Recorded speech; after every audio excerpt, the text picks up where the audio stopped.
I think most people have seen the credit card ad. What's in your wallet? You know, the Capital One card commercials.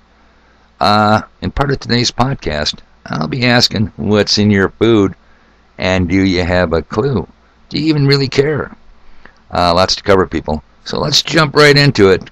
On Saturday, the 16th of July, 2022. I'm getting nervous. Nervous as a horned church. Once July 4th passes, in the blink of an eye, it's wintertime, people. Don't doubt me on it. And man, have I got a lot of stuff to get done before that happens. Now, had you been following my timeline on Golf Alpha Bravo, you'd get news you can use instead of the dog and pony shows covered by mainstream media.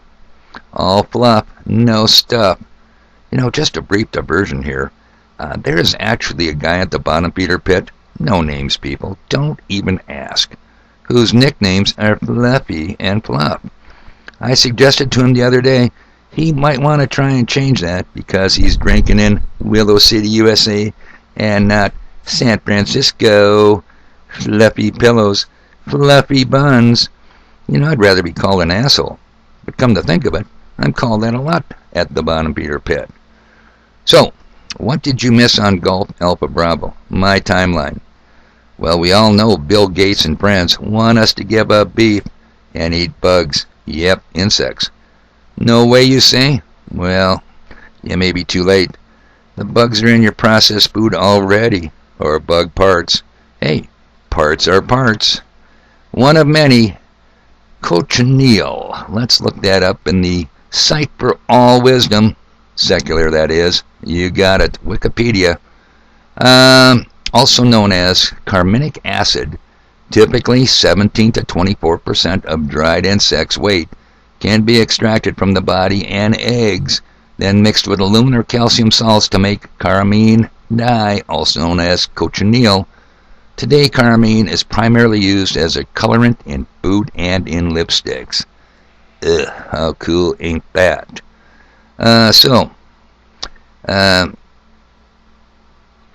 Now, eating extracts from bugs isn't the same as eating bugs, or is it? You get to decide. But certainly we aren't cannibals eating aborted fetus cells in our foods. Or are we?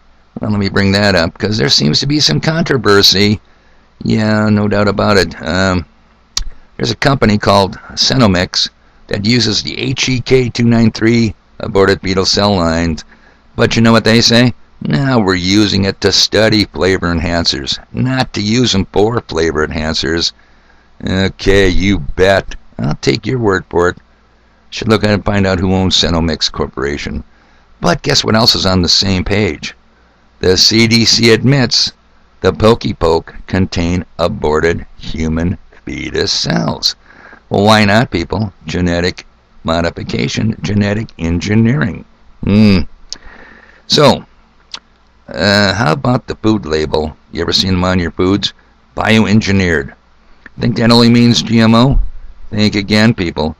Think nanotechnology. Think nanobots.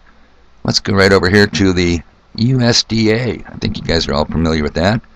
What is bioengineered food? Food that contains genetic material that has been modified through certain laboratory techniques and for which the modification could not be obtained through conventional breeding or found in nature. My. Genetic material. That comes up a lot, especially in today's age, especially in pandemics. Okay, so I'm just saying. Now, moving on. Yesterday's podcast. I was reading too much on this site here. That's why I'm a little distracted. So, you went to get your groceries and filled your gas tank. Well, good for you. And the clever counterfeit Federal Reserve notes got you everything you wanted. It works. So what's my bitch? Why waste your time with yesterday's meaningless, long, and boring podcast? Short answer, people. You guys continuously focus on the broad base of a pyramid. The power pyramid. I target the top. The gangster bankster. Masonic jesters and Jesuits at the top. Yeah, the masters of the plantation. And no, I did not forget Murray's family tree. Perhaps an analogy is a good way to start this podcast off, or to drive this concept home. Let's use the Bottom Peter Pit, not far from level 7, as an example. Now, in most other bars, people like to shake the dice for a round of drinks, but not so much at the pit. Nope, there people like to buy rounds of drinks. Endless rounds of drinks. Some will even get into arguments over who gets to buy. Hey, bartender, I ordered that round, I'll get it. Unfortunately, and there is no nice name to give these people, the moochers. And no, Murray is not alone. The mooches will accept drink after drink, but when it's obviously their turn to buy a round, they order their 12-pack to go and move out. Yeah. Now eventually you come to the decision, I'm not buying that cheap fucker any more free drinks. And many others who generously buy rounds agree. Yeah, F him or her. Keeping this analogy in mind, let me tie that in with yesterday's podcast.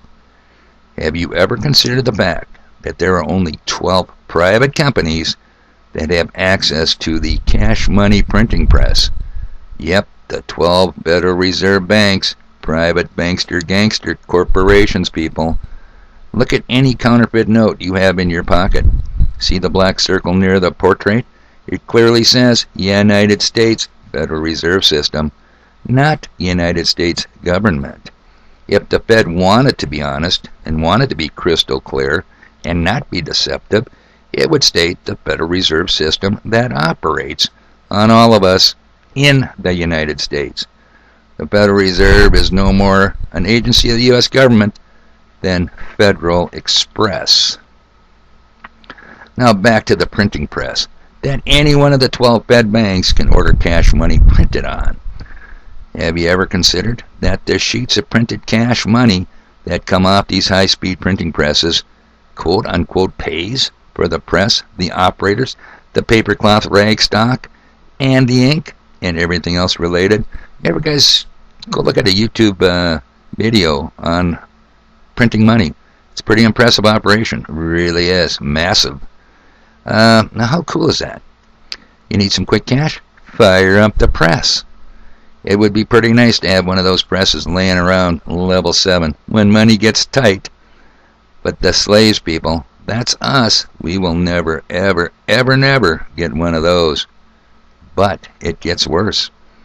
Now that those stacks of cash money are printed, pallets of printed cash money, how does the Fed get them into the economy so you and I get some folding green in our pockets to buy those groceries and get that gas and diesel?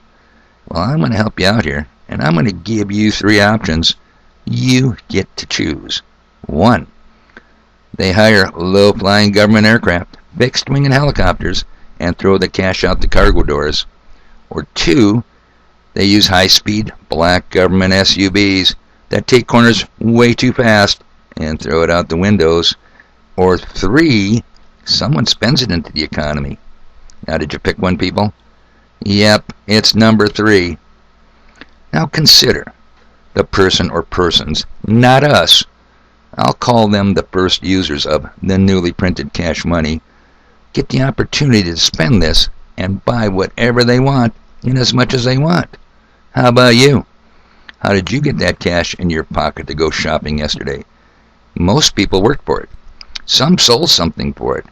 Others had it given to them via a government program or a rich relative, and a few stole it. Those dirty bastards. Now, keeping the Bottom Peter Pit analogy in mind, people, let's get back to the first user of that newly printed cash.